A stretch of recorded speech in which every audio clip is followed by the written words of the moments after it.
Oh, yeah, there's actually one of the earliest... Is there any correlation going on right now that you can think of, meaning you're not calling gods? See, if they were gods, they wouldn't beckon at humans' call.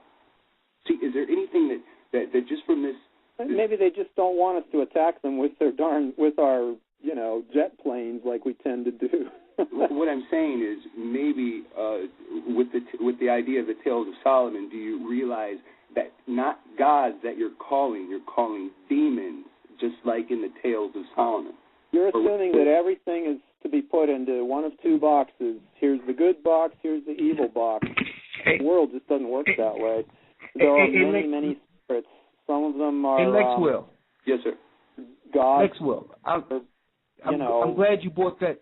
I'm glad you brought that back up. Hold up, Steve, because the reason I asked is because something in Scripture that Steve probably never seen, and I wanted to bring it up so Steve can look at it. And I want to read it real quick in Acts the 14th chapter when Paul was teaching to the Greeks and Romans. He was teaching to Gentiles who were pagans. Oh, right. Is that on the Hill of Mars, I think, or in Athens? No, not that one in particular. Okay. But there was a Hill of Mars there. In Acts the 14th chapter, in the 9th verse, it says, "Then the same heard Paul speak, who steadfastly beholding him and perceiving that he had faith to be healed, said with a loud voice, Stand upright on thy feet. And he leaped and walked. And when the people saw what Paul had done, they lifted their voices, saying in the speech of Lycaonia, The gods are come down to us in the likeness of men. And they called Barnabas Jupiter, and Paul Mercurius, which is Mercury, because he was the chief speaker." That passage? Huh. I'll have to look that up. Listen. Then the priest of Jupiter, which was before the city, brought oxen and garlands unto the gates, would have done sacrifice with the people. Now, these are pagan origin, which when the apostle Barnabas and Paul heard, they rent their clothes and ran among the people, crying out and saying, Sirs, why do you these things? We also are men of like passions with you, and preach unto you that you should turn from these vanities unto the living God, which made heaven and earth and the sea and all things that are therein. So what Paul was showing was they wanted to give him homage because they seen Paul do miracles before their eyes that only the gods could do. But what this is showing is that ancient pagans had the knowledge of fallen deities or deities coming down from the sky to show power before men. And today they would call that what? Aliens or so-called UFOs. I'm just bringing this in. No. I know what you, but let me point out I'm going to let you point it out, but let me finish my statement.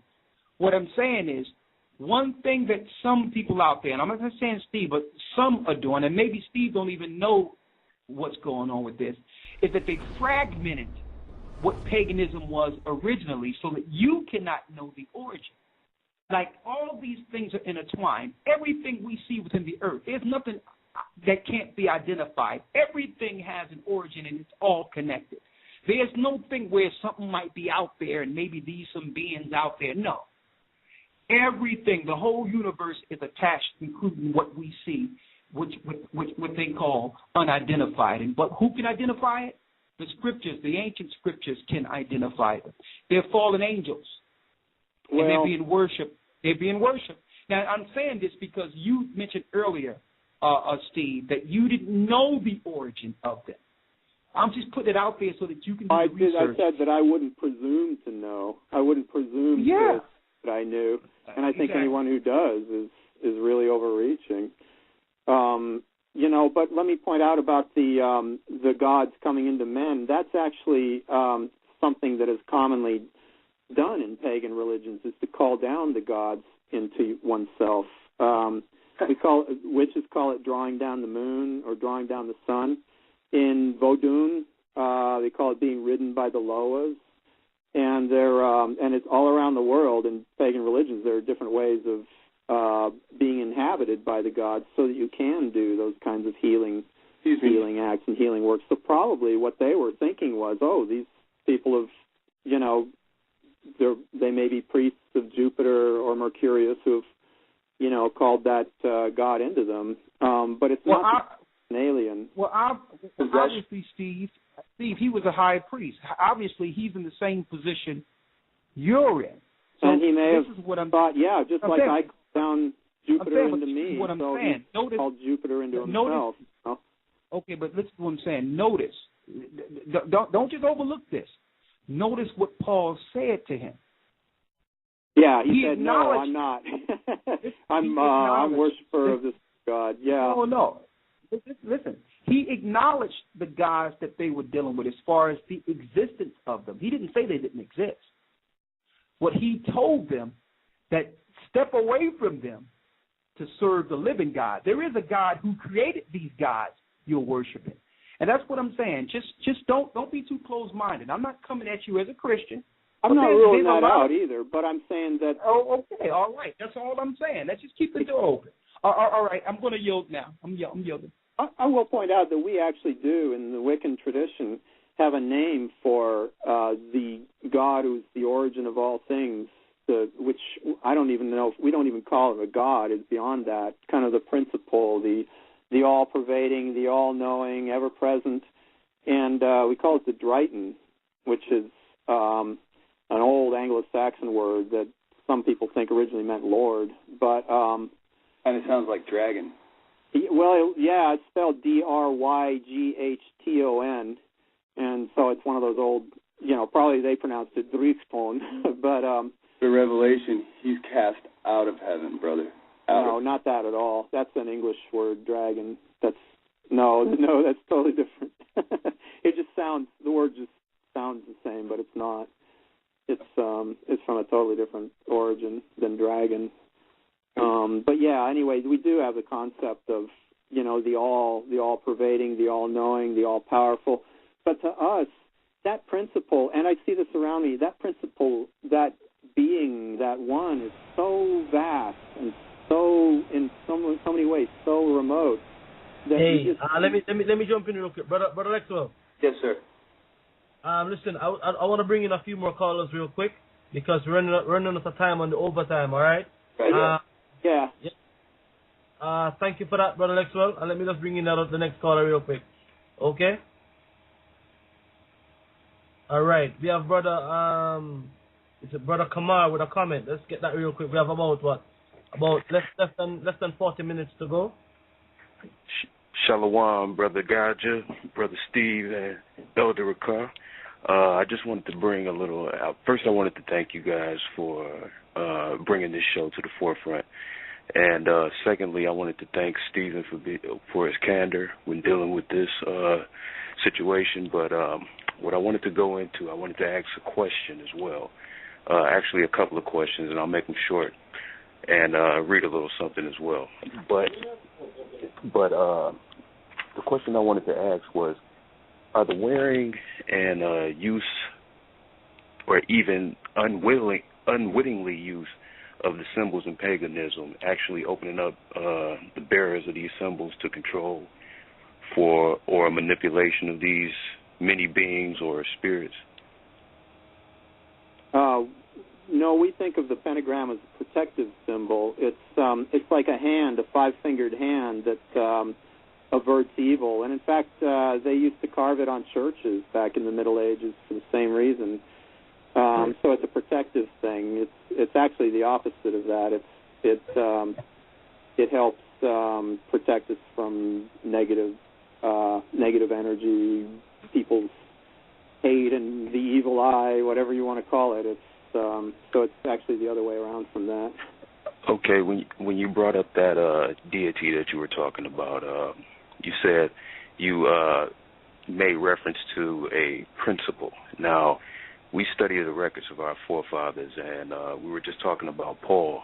And Paul wrote in Ephesians 6 and 12, "For we wrestle not with flesh and blood, but against principalities, against powers, against rulers of darkness of this I'm sorry, world. not that kind of principle. A principle, and that's just one word for it. Yeah, okay. I mean, what are you going to call it? It's the all, the everything.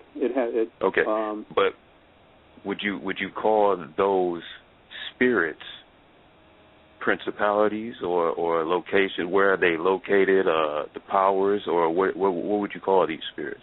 That goes back to in ancient the Neoplatonic philosophers in ancient Roman times, right before Christianity.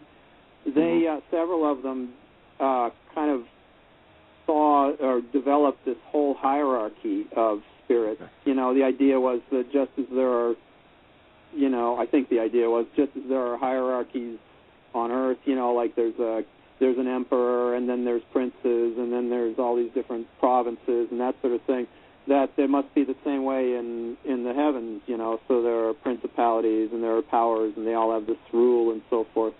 And it's kind of really what it all kind of,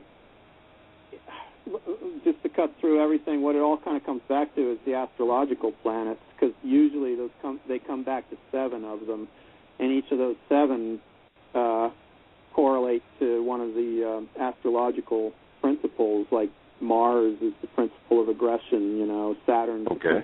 Control, that sort of thing. Now I'm using principle LE, okay? Yeah, I understand. But you didn't let me finish the verse. It says, against rulers of darkness of this world, against spiritual wickedness in high places. Mars, i.e. Jupiter, i.e. all of those other celestial bodies, as you call them, are high places. I wanted to go into something as well. You're familiar with the prophet Enoch? Somewhat, yeah. Okay, and this alludes to what the elder was talking about earlier, just to piggyback off of him and Brother Lex will.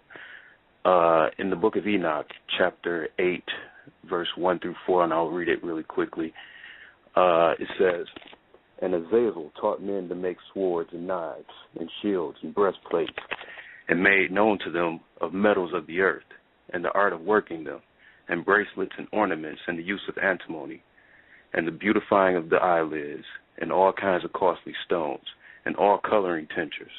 Verse 2, And there arose much godlessness, and they committed fornication, and they were led astray and became corrupt in all their ways. Verse 3, Some Jaza taught enchantments and root cuttings, Amoros the resolving of enchantments, Barachiel taught astrology, Kokabel the constellations, Ezekiel the knowledge of the clouds, Arachiel the signs of the earth, Shamshamel the signs of the sun, and Sariel the course of the moon. As men perished, they cried, and their cry went up to heaven. The reason I brought that out is because those all seem to be the model of paganism as far as root cuttings and signs and astrological signs and all of those things. Could you expound on that a little bit? There are a lot of, you look in a lot of different indigenous religions, and they'll say, this is the spirit that taught that, and this is the spirit that taught that, and they're names for the gods that rule those things. In paganism, I know they differ, but what they're really so what they're basically what they'll do in these Old Testament passages, they'll take that and stick it in and call it evil, but in reality, it's what it is. It's like a system for accessing those things. We call it the art of correspondences, and just like the brother said earlier, everything is interconnected. That's what our whole idea is too, is that everything is interconnected, and it's interconnected in certain ways. And and you use, by understanding those ways, you can access them and change them for the better. So it's like with the astrological system, what you would have found in a lot of medieval magic books is they would take those names that are in the Book of Enoch and connect them to the planets that they figured. Right.